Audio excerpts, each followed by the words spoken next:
അസ്സലാമു അലൈക്കും വറഹ്മത്തുള്ളാഹി വബറകാതുഹു. ഖുർആൻ പ്രഭാതം 30.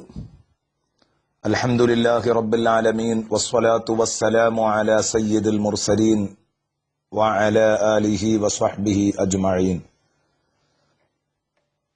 ബിസ്മില്ലാഹിർ റഹ്മാനിർ റഹീം. സയസ്ലാ നാറൻ ذات لهب وامرأته حمالة الحطب في جيدها حبل من مسد. صدق الله مولانا العظيم. പ്രിയപ്പെട്ട കൂട്ടുകാരെ, സൂറത്തുൽ മസദിന്റെ അവശേഷിക്കുന്ന ചർച്ചയിലേക്കാണ് നാം കടന്നു വരുന്നത്. അബൂലഹബ് നശിച്ചു പോകട്ടെ എന്ന് അല്ലാഹു റബ്ബുൽ ഇസ്സത്ത്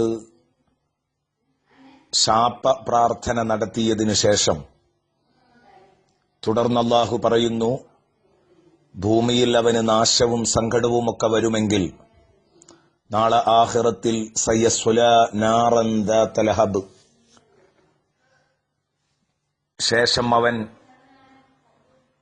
തീജ്വാലകളുള്ള നരകത്തിൽ കടക്കാൻ പോവുകയാണ്. സയസ്ലാ നാറൻ ദാത ലഹബ്, കത്തിജ്വലിക്കുന്ന നരകത്തിൽ, തീയുണ്ടകൾ ധാരാളമുള്ള നരകത്തിൽ അവൻ പ്രവേശിക്കേണ്ടി വരും എന്ന കാര്യത്തിൽ യാതൊരു സംശയവുമില്ല എന്നർത്ഥം. അബൂലഹബിന്റെ പേര് സത്യത്തിൽ അബൂലഹബ് എന്നല്ല, മറിച്ച് അബ്ദുൽ ഉസ്സ എന്നായിരുന്നു അവന്റെ പേര്. അള്ളാഹുവിന്റെ അടിമയാകേണ്ട അവന് അബ്ദുൽ ഉസ്സ എന്ന് പേര് വെച്ചത് അള്ളാഹുവിന് ഒട്ടും ഇഷ്ടമില്ല. എന്നാൽ അതുകൊണ്ട് തന്നെ ഖുറൈശികൾ അവനെ വിളിച്ചിരുന്ന ഓമനപ്പേരിൽ തന്നെയാണ് അള്ളാഹു റബ്ബുൽ ഇസ്സത്തും അവനെ അഭിസംബോധന ചെയ്തത്, അബൂലഹബ്, അബൂലഹബിന്റെ കൈകൾ യദാ അബീലഹബ് എന്ന് പറഞ്ഞുകൊണ്ട്. ഖുറൈശികൾ അങ്ങനെ വിളിക്കാൻ കാരണം അബൂലഹബിന്റെ മുഖകാന്തി കൊണ്ടായിരുന്നു, മുഖത്തിന്റെ സൗന്ദര്യവും തെളിച്ചവുമായിരുന്നു അതിന് കാരണം എന്ന് രേഖപ്പെടുത്തിയിട്ടുണ്ട്. ഹദീസുകളിൽ അത് വ്യക്തമായി പഠിപ്പിക്കുന്നുണ്ട്. ഇവിടെയാണ് ഇമാം ഫഖ്റുദ്ദീൻ റാസി റളിയല്ലാഹു അൻഹു പറയുന്നത്, അള്ളാഹുവിന് അവന്റെ പേര് ഉസ്സയുടെ അടിമ എന്ന് വിളിക്കുന്നത് ഇഷ്ടമല്ല. അതോടൊപ്പം തന്നെ മുശ്രിക്കുകൾ അവന് ചാർത്തിക്കൊടുത്ത ഓമനപ്പേര് അവന് വല്ലാതെ ചേരുമെന്ന ഒരു സൂചനയും കൂടെയാണ് അബൂലഹബ് എന്ന് തന്നെ പറഞ്ഞത്. പക്ഷേ അള്ളാഹു അവന്റെ സൗന്ദര്യത്തെ എടുത്തു കാണിക്കാനല്ല അബൂലഹബ് കാന്തിയുള്ളവൻ എന്ന അർത്ഥത്തിലല്ല പറഞ്ഞത്, മുഖത്തിന് തെളിച്ചമുള്ളവൻ എന്ന അർത്ഥത്തിലല്ല, മറിച്ച് അബൂലഹബ് എന്ന് പറഞ്ഞാൽ തീജ്വാലകളുടെ ഉപ്പ, നരകത്തിന്റെ തന്ത എന്ന് വേണമെങ്കിൽ പറയാം. അത് സൂചിപ്പിക്കാൻ വേണ്ടിയിട്ടാണ് നരകത്തെ പരിചയപ്പെടുത്തുമ്പോൾ സയസ്ലാ നാറൻ ദാത ലഹബ്, വിശുദ്ധ ഖുർആനിൽ ഈ ഒരൊറ്റ സ്ഥലത്ത് മാത്രമേ ദാത ലഹബ് എന്ന് പരിചയപ്പെടുത്തിയിട്ടുള്ളൂ. അല്ലാത്ത സ്ഥലത്തൊക്കെ നാറൻ തലവ്വ എന്ന് പറഞ്ഞ സ്ഥലമുണ്ട്, സഈർ എന്ന് പറഞ്ഞ സ്ഥലമുണ്ട്.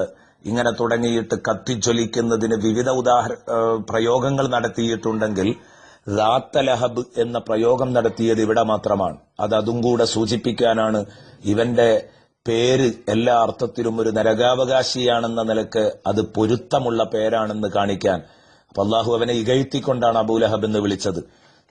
സയസ്ലാ നാറൻ ദാത ലഹബ് വംറഅതുഹു ഹമ്മാലത്തൽ ഹതബ്, അവന്റെ കെട്ടിയോളും അവന്റെ കൂടെ നരകത്തിൽ പ്രവേശിക്കും, സംശയിക്കണ്ട. വിറകുകെട്ടി പെണ്ണിനെയാണ് ഞാൻ അതുകൊണ്ട് ഉദ്ദേശിച്ചത്. അവളുടെ കഴുത്തിൽ പനനാരുകൊണ്ടുള്ള ഒരു മാലയുണ്ട്, ഒരു കയറുണ്ട്. അവളുടെ കഴുത്തിലുണ്ടായിരുന്ന മാല, സ്വർണത്തിന്റെ മാല, അത് പൊക്കിപ്പിടിച്ചിട്ടൊരു ദിവസം അവൾ പ്രഖ്യാപിച്ചു. റസൂലുള്ളാഹി സ്വല്ലല്ലാഹി അലൈഹി വസല്ലമ തങ്ങളുടെ പിതൃവ്യനായ അബൂലഹബിന്റെ ഭാര്യ മൂത്തമ്മ ഒരു ദിവസം പ്രഖ്യാപിച്ചു ശത്രുക്കളുടെ മുമ്പിൽ ചെന്ന്, തീർച്ചയായും ഈ മാല മുഹമ്മദിനെ നിങ്ങൾ വകവരുത്തുന്നുണ്ടെങ്കിൽ, നിങ്ങൾ കൊല്ലാൻ തീരുമാനിച്ചിട്ടുണ്ടെങ്കിൽ ആ ഫണ്ടിലേക്ക് സംഭാവനയാണെന്ന് പറഞ്ഞ് അത്രത്തോളം മുത്തുനബിയെ വിഷമിപ്പിച്ചയാളാണ്. അതിന് അല്ലാഹു പറയുന്നു, നാളെ പരലോകത്ത് അവൾക്ക് തീയിന്റെ ഒരു മാല ഞാൻ അതിന് പകരം നൽകാൻ തയ്യാറാണ്. മറ്റൊരു വ്യാഖ്യാനത്തിൽ കാണാം, അബൂലഹബ് നരകത്തിൽ കടക്കുമ്പോൾ അബൂലഹബിനെ കത്തിക്കാൻ വേണ്ടി വിറകുകൾ ഇങ്ങനെ കൊണ്ടുപോയിട്ട് കത്തിച്ചുകൊണ്ടിരിക്കും. അതാണ് ഹമ്മാലത്തൽ ഹത്തബ്, വിറക് കെട്ടിപ്പെണ്ണായ നിലയിൽ അവൾ നരകത്തിൽ കടക്കും. ഫീ ജീദിഹ ഹബലും മിൻ മസദ്, നിരന്തരമായി വിറക് കെട്ടിക്കൊണ്ടുവന്നുകൊണ്ടേയിരിക്കുന്ന ആളുടെ കഴുത്തിൽ ആ വിറകു കെട്ടാനുള്ള ഒരു കയറ് ഇങ്ങനെ നീട്ടിയിടാറുണ്ട്. അതാണ് പനനാര് കൊണ്ടുള്ള കയറ് എന്നും വിശദീകരിച്ചിട്ടുണ്ട്. അതും ഏറെ പൊരുത്തപ്പെട്ട വ്യാഖ്യാനമാണ്. എന്തുകൊണ്ടാണ് ഉമ്മു ജമീൽ അഥവാ അബൂ സുഫിയാൻ റളിയല്ലാഹു അൻഹുവിന്റെ ഭാര്യയായിരുന്നു, ഹർബിന്റെ മകളായി, അബൂ സുഫിയാന്റെ പെങ്ങളായിരുന്നു, അതായത് ഹർബിന്റെ മകളായിരുന്നു ഈ ഉമ്മു ജമീൽ, അബൂലഹബിന്റെ ഭാര്യയുമായിരുന്നു. വളരെ വിഷമിപ്പിച്ചു സയ്യിദുനാ റസൂലുള്ളാഹി സ്വല്ലല്ലാഹി അലൈഹി വസല്ലം തങ്ങളെ. തബ്ബത് യദാ അബീ ലഹബിൻ വതബ് എന്ന് പറഞ്ഞ ആയത്ത് ഇറങ്ങുന്ന സമയത്ത് അതാ ഇവൾ വരുന്നു, ഹാലിളകിക്കൊണ്ട് സയ്യിദുനാ റസൂലുള്ളാഹി സ്വല്ലല്ലാഹു അലൈഹി വസല്ലമ തങ്ങളുടെ അടുത്തേക്ക് വരുന്ന ഒരു ഘട്ടമുണ്ട്. മുദമ്മിമന്ന ബൈന വദീനഹു ഖാലൈന വഅംറഹു അസ്വൈന എന്ന് പറഞ്ഞ് ഒരു ഭ്രാന്തിയെ പോലെ ഇവൾ തെരുവിലൂടെ പെണ്ണൊരുത്തി ഒരുമ്പെട്ടാൽ എന്ന അതേ അവസ്ഥയിൽ അവൾ കടന്നു വരുന്ന രംഗം ബഹുമാനപ്പെട്ട അബൂബക്കറിന് സിദ്ദീഖ് റളിയല്ലാഹു അൻഹു കാണുന്ന ഒരു സമയമുണ്ട്.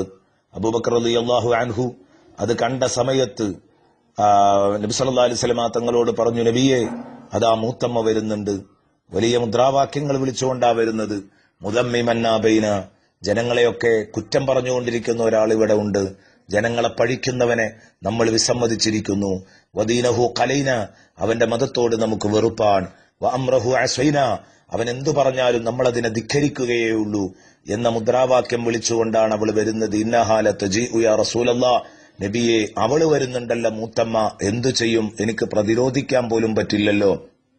മുത്തുനബി സല്ലല്ലാഹു അലൈഹി വസല്ലം തങ്ങൾ ഉടനെ തന്നെ പറഞ്ഞു, ഇന്നഹാലൻ തറാനി, പേടിക്കണ്ട, അവൾ എന്നെ കാണില്ല. നബി സല്ലല്ലാഹു അലൈഹി വസല്ലം വിശുദ്ധ ഖുർആൻ ഇങ്ങനെ പാരായണം ചെയ്തുകൊണ്ടിരുന്നു. അല്ലാഹു പറഞ്ഞു, വൈദാ ഖറഅതൽ ഖുർആന ജഅൽനാ ബൈനക വബൈനൽ ലദീന ലാ യുഅ്മിനൂന ബിൽആഖിറതി ഹിജാബൻ മസ്തൂറ. നബിയെ, തങ്ങൾ വിശുദ്ധ ഖുർആൻ പാരായണം തുടങ്ങിയാൽ തങ്ങളുടെയും അതുപോലെ തന്നെ അന്ത്യനാളിൽ വിശ്വസിക്കാത്തവരുടെയും ഇടയിൽ കനത്ത മറ സൃഷ്ടിക്കുമെന്ന്. അവൾ വരുന്നു. ബഹുമാനപ്പെട്ട അബൂബക്കർ റളിയല്ലാഹു അൻഹുവിനോട്, എവിടെയാ നിന്റെ കൂട്ടുകാരൻ? എന്നെപ്പറ്റി അനാവശ്യം പാടിയ കൂട്ടുകാരൻ എവിടെയാണ് എന്ന് ചോദിക്കുന്നു. എന്റെ ഭർത്താവിനെ കുറിച്ച് അനാവശ്യം പാടിയ കൂട്ടുകാരൻ. ബഹുമാനപ്പെട്ട അബൂബക്കർ റളിയല്ലാഹു അൻഹു പറഞ്ഞു, എന്റെ കൂട്ടുകാരൻ ഒരിക്കലും അനാവശ്യ കവിതകൾ ചൊല്ലാറില്ല. കവിത ചൊല്ലുന്ന ശൈലി തന്നെ എന്റെ കൂട്ടുകാരൻ ഇല്ലല്ലോ, നിങ്ങൾ എന്തിനു വിമർശിക്കണം? ഉടനെ അവൾ പറഞ്ഞു, ഞാൻ ഹർബിന്റെ മകളാണെന്ന് ഖുറൈശികൾക്ക് എല്ലാവർക്കും അറിയാവുന്ന ഒരു കാര്യമാണ്. നിന്റെ കൂട്ടുകാരനോട് അടങ്ങിയിരിക്കാൻ പറയണം കേട്ടോ എന്ന് പറഞ്ഞ് കയ്യിലുള്ള കല്ല് നിലത്തേക്ക് വലിച്ചെറിഞ്ഞ് അവൾ പോയി. നബി സല്ലല്ലാഹു അലൈഹി വസല്ലം തൊട്ടടുത്ത് തന്നെ ഉണ്ടായിരുന്നു.